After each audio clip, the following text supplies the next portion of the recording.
Seja bem-vindo ao Meditando a Palavra de Deus. Hoje nós vamos contemplar o texto de Lucas 6, 39 a 45.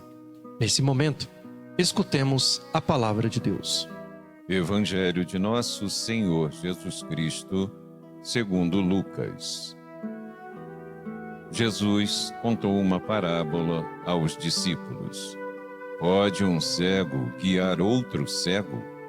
Não cairão os dois num buraco? Nenhum discípulo é maior do que o mestre, e todo discípulo bem informado será como seu mestre. Por que você fica olhando o cisco no olho do seu irmão e não presta atenção na trave que há no seu próprio olho? Como é que você pode dizer ao seu irmão: irmão, deixe-me tirar o cisco do seu olho, quando você não vê a trave no seu próprio olho?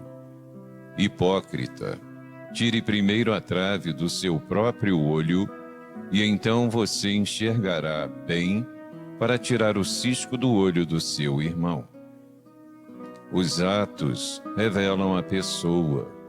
Não existe árvore boa que dê frutos ruins, nem árvore ruim que dê frutos bons, porque toda árvore é conhecida pelos seus frutos. Não se colhe figos de espinheiro, nem se apanham uvas de plantas espinhosas. O homem bom tira coisas boas do bom tesouro do seu coração, mas o homem mau tira do seu mal coisas más, porque a boca fala daquilo de que o coração está cheio. Palavra da salvação. Após termos escutado esta passagem de Lucas, que nos traz Jesus dizendo que um cego não pode guiar outro cego, nós temos uma dimensão que atinge diretamente a vida da comunidade, mas principalmente a nossa vida individual. Diz respeito à questão da liderança. Uma liderança feita sem caridade é uma liderança presunçosa.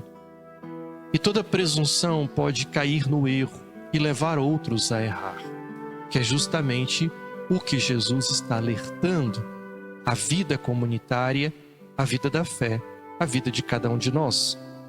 É necessário que cada um de nós amadureça espiritualmente, na própria experiência de fé, para poder realmente compreender o que significa estar à frente, liderar no aspecto do amor, que é justamente o aspecto do servir.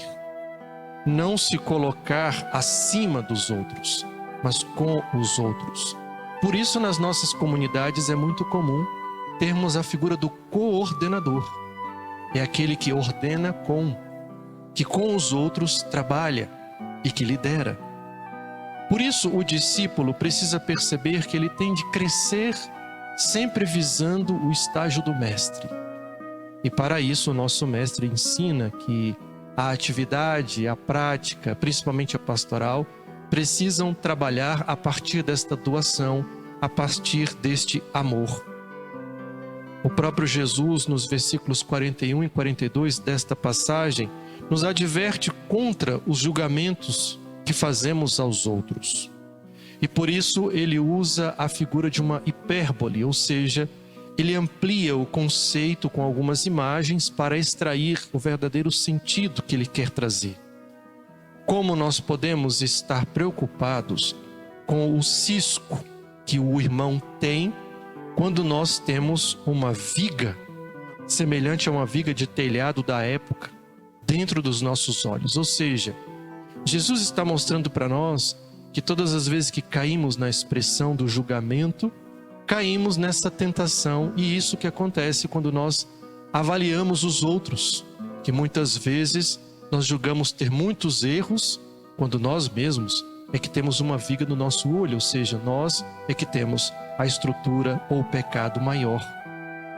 Por isso, o autoexame e a mudança de vida, de comportamento, de pensamento, são pré-requisitos necessários para a experiência comunitária, a experiência da liderança, a experiência do ensinamento, do viver em comunidade. Jesus chama de hipócrita todos aqueles que não percebem este processo.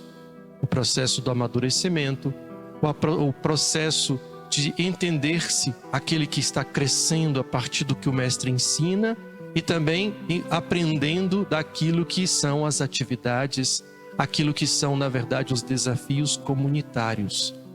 Esse texto é um texto muito comunitário, que nos ajuda também a entender a experiência do amor ao próximo, que aqui está sendo trazido de uma forma indireta.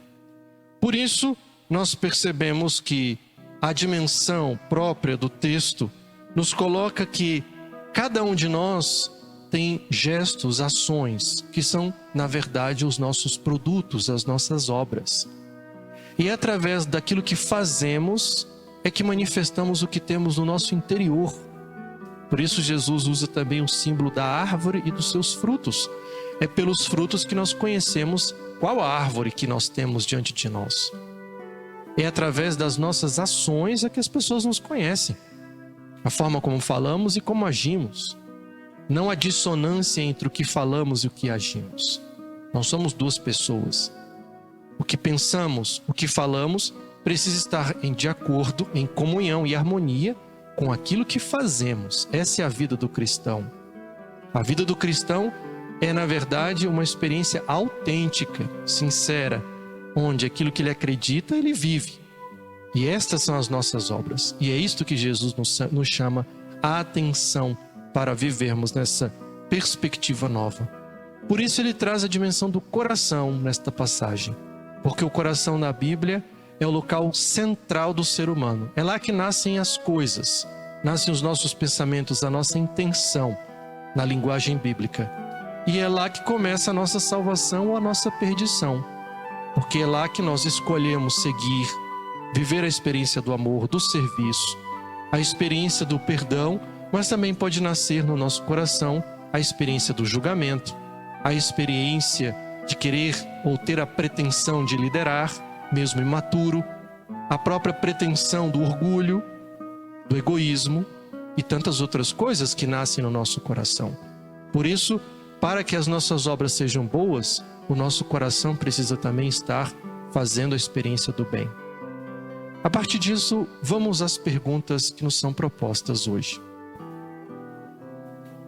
Será que estou tentando corrigir os outros sem olhar para minhas próprias fraquezas? Isto pode ser uma tentação e, infelizmente, uma prática.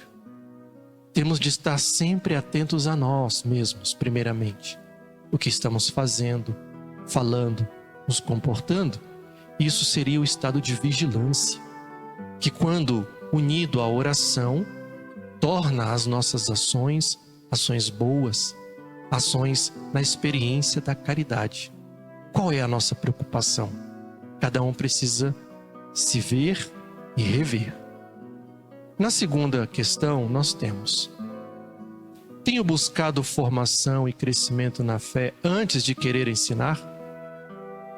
Podemos adicionar esta pergunta o seguinte: qual é a nossa fonte para aquilo que nós estamos ensinando? É a internet? São blogs? São sites ou páginas que nós achamos que são interessantes? Ou os documentos da igreja? Ou os ensinamentos do Papa? Ou os pronunciamentos da nossa conferência episcopal? Qual é a nossa fonte? Será que estamos ultrapassando também esta etapa e, sem nos formarmos, fazemos as formações que as paróquias hoje em dia nos proporcionam para o nosso amadurecimento da fé? Será que nós estamos alheios a tudo isto? É preciso também rever tais posturas. E a terceira questão nos coloca: será que exijo dos outros uma perfeição que nem eu mesmo busco? Isto acontece quando nós estamos preocupados com o cisco no olho do irmão, quando nós temos uma viga, que é a expressão que Jesus coloca hoje no Evangelho, no nosso próprio olho. Isto tudo para nos mostrar que existe esta diferença entre o caminhar de cada um, o tempo de cada um. Por isso, sem a experiência, o esforço do amor, não conseguimos compreender essas distâncias, estes tempos, esses processos de amadurecimento e também esses processos de crescimento espiritual de cada um. É importante pensar e repensar sobre estas coisas quando nós estamos na vida comunitária em nossas paróquias. Após estas reflexões, vamos agora a um padre da igreja, São Basílio, que nos orienta. Parece, com efeito, que o conhecimento de si é de fato a coisa mais difícil de todas, pois não é só o olho que, vendo o lado de fora, não usa a vista para ver a si mesmo. Também o nosso próprio intelecto é rápido em presumir o pecado alheio, lento para perceber os próprios defeitos. Percebamos quão rica é a expressão, a reflexão que São Basílio faz para nós. Isto porque ele nos chama a atenção de termos um olhar reflexivo, ou seja, de vermos os nossos atos, os nossos gestos, a nossa forma que falamos e orientamos, para que seja algo construtivo na própria comunidade, mas principalmente na vida particular de cada um, fazendo assim uma expressão de crescimento e amadurecimento na fé. Louvado seja nosso Senhor Jesus Cristo.